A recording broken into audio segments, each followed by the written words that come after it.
Hello student, good morning. मैं हूँ रीना और आप देख रहे हैं रीना अकेडमी चैनल। तो प्यारे बच्चों, आज हम लोग कक्षा 8 की वसंत भाग 3 का चैप्टर नंबर 4 दीवानों की हस्ती, जो कि एक कविता है और इसके कवि हैं भगवती चरण वर्मा जी। आज हम इस कविता को पढ़ेंगे और इसकी व्याख्या को समझेंगे।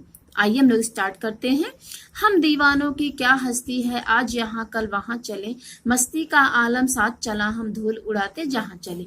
तो बच्चों, इस पंक्ति का अर्थ होगा कि कवि इन पंक्तियों में कहते हैं कि हम दीवानों की कोई हस्ती नहीं होती, अर्थात हम लोग घमंड में नहीं रहते हैं और न ही हम ऐसा सोचते कि हम बहुत बड़े आदमी हैं और हमें किसी भी चीज का कोई मलाल भी नहीं होता है। कवि खुद भी एक दीवाने हैं और बस अपनी मस्ती में मस्त रहते हैं और उनकी मस्ती और खुशी के आगे गम भी उनका कुछ भी नहीं कर पाता, अर्थात गम जो है बिल्कुल धूल की तरह उड़नछू हो जाता है। नेक्स्ट पैराग्राफ है, आए बनकर उल्लास अभी, आंसू बनकर बह चले अभी, सब कहते ही रह गए अरे तुम कैसे आए कहाँ चले। तो बच्चों, इन पंक्तियों का अर्थ है कि दीवाने और मस्त मौला लोग जहां भी जाते हैं वहां का माहौल खुशियों से भर जाता है। फिर जब वो वहां से जाने लगते हैं तो सभी लोग काफी दुखी हो जाते हैं और लोग जो है उनको रोकने लगते हैं और कहते हैं कि अरे अभी आए हो, फिर आप कहाँ चले गए, मतलब आप कहाँ चले जा रहे हो। अब नेक्स्ट है, किस ओर चले यह मत पूछो, चलना है बस इसलिए चले, जग को कुछ अपना लिए, जग से कुछ उसका लिए चले, जग को कुछ अपना दिए चले। तो इन पंक्तियों में कवि कह रहे हैं कि मुझसे मत पूछो मैं कहाँ जा रहा हूँ, मुझे तो बस चलते रहना है, इसीलिए मैं चले जा रहा हूँ। मैंने इस दुनिया से कुछ ज्ञान प्राप्त किया है, अब मैं उस ज्ञान की बातों को बाकी लोगों के साथ बांटना चाहता हूँ, इसीलिए मुझे निरंतर चलते रहना होगा। अब नेक्स्ट है, दो बात कही दो बात सुनी, कुछ हंसे और फिर कुछ रोए, छक कर सुख दुख के घूंटों को हम एक भाव से पिए चले। तो बच्चों, कविता की इन पंक्तियों में कवि जी कह रहे हैं कि हम जहां भी जाते हैं लोगों के साथ खूब घुल मिल जाते हैं, उनकी कही बातों को सुनते हैं और अपनी भी बातों को उन सबसे बताते हैं, लेकिन उनके उनके सुख और दुख में हम एक साथ उनका एक समान उनका साथ देते हैं और अपने भी सुख और दुख में हम एक समान रहते हैं। अर्थात कवि जी कह रहे हैं कि हम कभी भी दुख में दुखी और सुख में बहुत ज्यादा खुश नहीं होते हैं, हम दोनों परिस्थितियों में एक समान रहते हैं। अब देखिए नेक्स्ट है, हम भिखमंगों की दुनिया में स्वच्छंद लुटाकर प्यार चले, हम एक निशानी सी उर पर ले असफलता का भार चले। कवि जी कहते हैं कि ये दुनिया बड़ी स्वार्थी है और सभी लोग स्वार्थ में अंधे हैं, बस भिखमंगों की तरह कुछ न कुछ मांगते रहते हैं, मगर कवि जो है वो स्वार्थी नहीं है और उन स्वार्थी दुनिया के ऊपर बिना शर्त के अपना अनमोल प्यार लुटाता रहा है कवि, और प्यार के बदले में उस कवि से को कभी किसी ने प्यार नहीं किया है। बस यही एक असफलता रूपी भार जो है कवि अपने हृदय पर लेकर जा रहा है।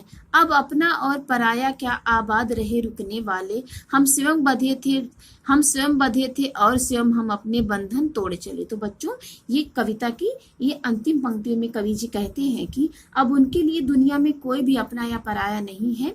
जो लोग एक मंजिल पाकर ठहर गए हैं, कवि उन्हें सुखी और आबाद रहने का आशीर्वाद दे रहे हैं और कवि जो खुद एक जगह पे बंध के नहीं रहना चाहते हैं, इसीलिए उन्होंने अपने सभी सांसारिक बंधन तोड़ दिए हैं और अब वो अपने चुने हुए मार्ग पर आगे बढ़ते जा रहे हैं। वो इसी में खुश हैं और संतुष्ट हैं।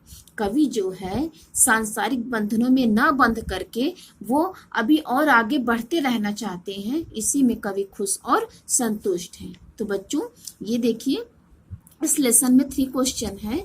पहला है, कवि ने अपने आने को उल्लास और जाने को आंसू बनकर बह जाना क्यों कहा है। तो इसका फर्स्ट क्वेश्चन का आंसर होगा, कवि ने अपने आने को उल्लास इसलिए कहा है क्योंकि उसके आने से लोगों में मस्ती और खुशी छा जाती है, इससे कवि भी प्रसन्न होता है।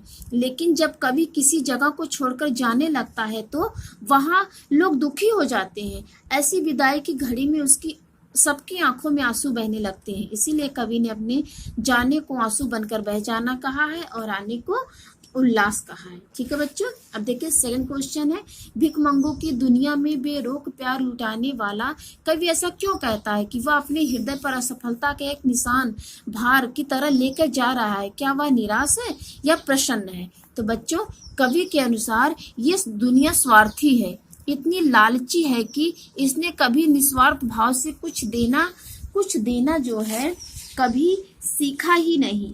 कवि ने जिंदगी भर लोगों को सच्चा प्यार ही दिया, लेकिन दुनिया ने उसके बदले में प्यार नहीं किया। इसी वजह से कवि निराश है। उसे लगता है कि वह लोगों के मन में प्रेम और खुशियों के बीच बोने में असफल ही रह गया। अब देखिए थर्ड क्वेश्चन है, कविता में ऐसी कौन सी बात है जो आपको सबसे अच्छी लगी? तो इसका आंसर होगा, इस कविता में मुझे कवि के जीवन जीने का नजरिया सबसे अच्छा लगा। वो दुनिया की मोह माया से दूर सबको प्यार लुटाने में लगा है। साथ ही कवि जीवन में आने वाले सुख दुख का एक समान ढंग से सामना करते हैं। ऐसा व्यक्ति जीवन में सबसे ज्यादा सुखी और संतुष्ट रहता है। तो बच्चों, आपको ये मेरी वीडियो कैसी लगी? Okay, thank you.